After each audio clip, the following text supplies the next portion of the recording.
So panibagong video tayo, Jeheros. So check ko lang yung e-bike dito sa bandang Pagsibol 4A.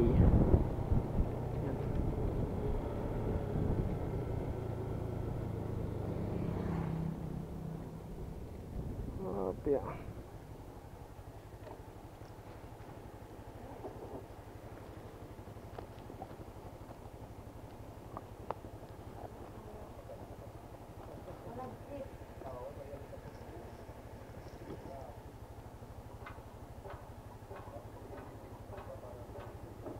Oh. Kulang yung aking ano.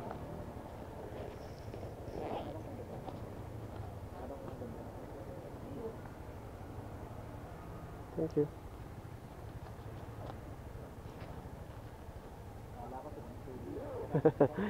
Parang si Kong TV, no? Lagi ako napapagkamalan. Salamat. Kala si Kong TV. Sabi ko sa inyo eh. Lagi tayong napagkakamalan na si Kong TV. Pero si King Kong TV lang tayo. Ayan. Siya.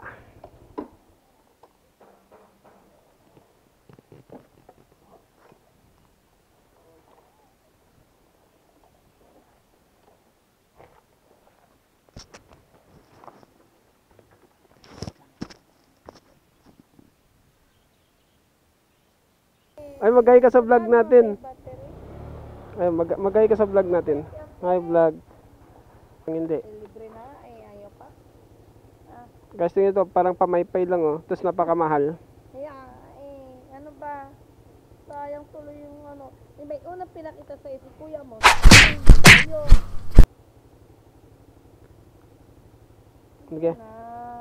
Need ko nung Mamaya, baka bukas ng umaga. Tega ito. Kailangan mo din diba i-check yung ano niya sa ilalim. Oo. Kasi natenga ng 2 linggo eh. Change oil na yan para hindi na kailangan na buksan. Anong buksan? Change oil, patuluin na. Katulad yung nangyari dito. Napaka putik na. Di ba sabi mo kakalagay mo lang nun? Na-stock mo eh. Ha? Na-stock mo. Yun na nga eh. Yun na nga. Pamasahe ko. Oh, sige, alam ko yan. Kaso wala akong magagawa.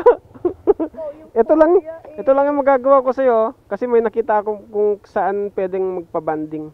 Araw-araw mamasahe kami magsanay. Ang mahal ng pamasahe. O, di ba? Tignan mo. Sa akin na ano. Ha? Sinasabi ko lang sa vlog ko. Ano? Sa akin nagrereklamo. Nakablog ka pa. Porket kababayan ko sa akin nagrereklamo. Ako ba si Superman? Nakablog ka pala. Ikaw mo muna. Kausap kita eh. Kita. Matari. Yung papaya ko. Like mo na. Wala pa akong manok eh. No, dami ako na magbibigay. May manok paningin. Sige. Baka itat sa si Jello. Oo. Eh, magkano dito sa inyo? Upa?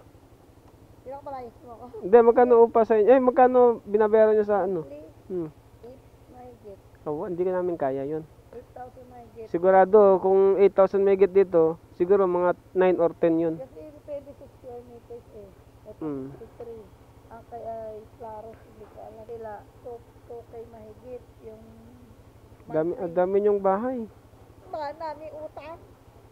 Saluhin ko na yun. Ha? Saluhin ko na. Alin? Yung bahay nyo. Ay, saan mo patitirahin si kuya mo? Pakasada. Ako utang.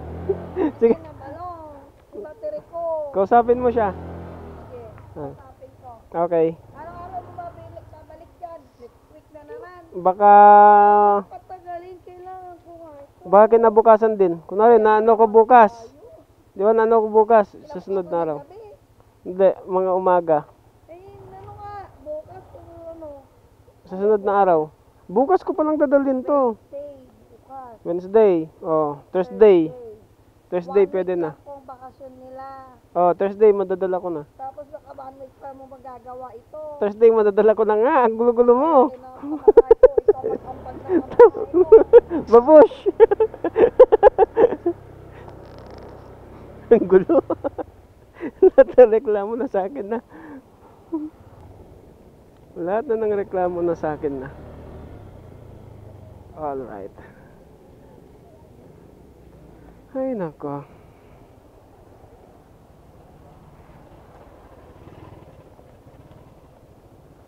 Hindi ko tayo palabas, ito palabas ha.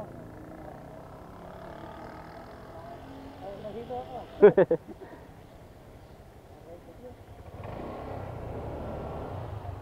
Alright.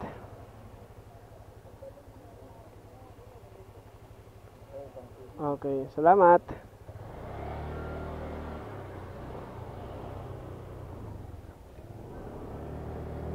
So, ayan. Pasaway talaga yung kababayan ko. Lahat na talaga ng reklamo niya na sa akin na talaga. Ay, nako. Wala. So, marami pa akong mga customer na na kumbaga iba't ibang ugali ng customer na nakakasalumuha ko. Yan. So, ibaba naman natin to at medyo nakakasilaw yung araw. Ayan. So, may mga iba't ibang ugali ng customer na ating nakakasalumuha sa araw-araw, lalo na sa mga katulad namin na service ang ang binibigay, kumbaga skill ang binibigay. So, kailangan meron ka ring tawag nun, meron ka ring talent, hindi lang talent sa paggawa ng hindi lang talent sa paggawa ng kung ano man yung pinapagawa nila, kundi kailangan may talent ka rin na makipag-usap sa kanila. Ayan. Ang sarap makipag-usap sa mga sa mga taong ganyan, yung mga makukulit.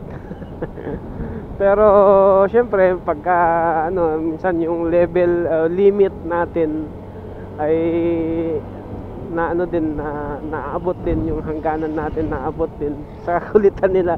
Minsan di natin i-replyan, di natin kinakausap. Ay, pero by the way, nami-miss ko lang yung pagiging customer service ko dati. Yan. Kumbaga pag professionals kasi yung kausap mo, may kaba may kaba. Sino kaya nakakaranas sa mga ganun? Ako kasi ganun lagi ko na-pressure ako pagka professionals, katulad ng doktor, yan, mga pulis, mga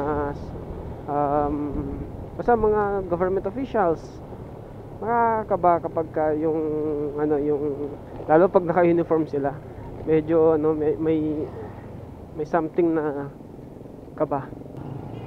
Kasi kailangan professional, kung ano yung tanong nila, professional mo rin siyang sagutin. Hindi pwede yung pabalang, pabalagbag, ganun na sagot. Hindi pwede. Papaulit lang sa'yo yung sinasabi mo. Pero kung kausap mo mga